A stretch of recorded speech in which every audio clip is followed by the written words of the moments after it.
লিটন কুমার দাসের বাড়ি কোথায় এখানে? কোনটা কোনটা? মন্দিরের এই মন্দিরের পাশে? হ্যাঁ মন্দিরের ওই পাশে। হচ্ছে আপনার এই এলাকা বাড়ি? হ্যাঁ এখানে বাড়ি। তো চিনা জানা আছে আপনাদের? হ্যাঁ চিনি এমনি চিনি। তাই? হ্যাঁ। আচ্ছা দিদি, এটা এই গ্রাম কি লিটন কুমার দাসের গ্রাম? ওর এটা জন্মস্থান। জন্মস্থান? ও আচ্ছা, কে হয় আপনার? ভাই হবে। ভাই? আচ্ছা আচ্ছা, মাসিতো ভাই।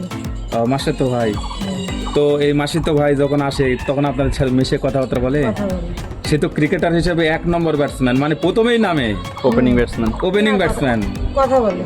তাই? আসলে আসার সাথে সাথেই বলে দিদি কেমন আছিস হ্যাঁ। জিজ্ঞাসা করে। তাই লিটন কুমার দাসের বাড়ি কোন দিকে যাবো? ভেতরে? না থাক, কিন্তু ওকে বাড়ি তো এখানে। ও আচ্ছা আচ্ছা, এই যে 2-3 মাস আগে নাকি আসছিলেন? আসলে আমি দেখা পাই নাই। দেখা পান ছিল না হয়তো। ও আচ্ছা বাড়ির ভিতরে, আচ্ছা। সবাই বলছে আসলে দেখা করেছে, রাজবাড়ি গেছে।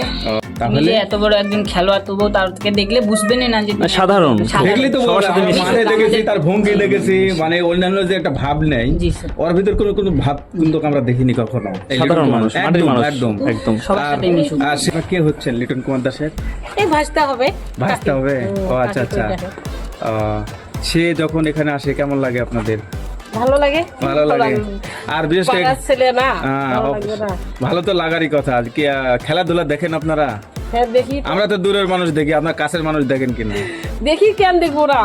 তো এখানে লিটন কুমার দাসের বাড়ি কোনটা? আচ্ছা আচ্ছা, আপনাদের প্রতিবেশী? তাই? তো লিটন কুমার দাস কে হচ্ছে আপনাদের? ভাস্তা। প্রতিবেশী ভাসতে হয় ভাইস্তা হয়।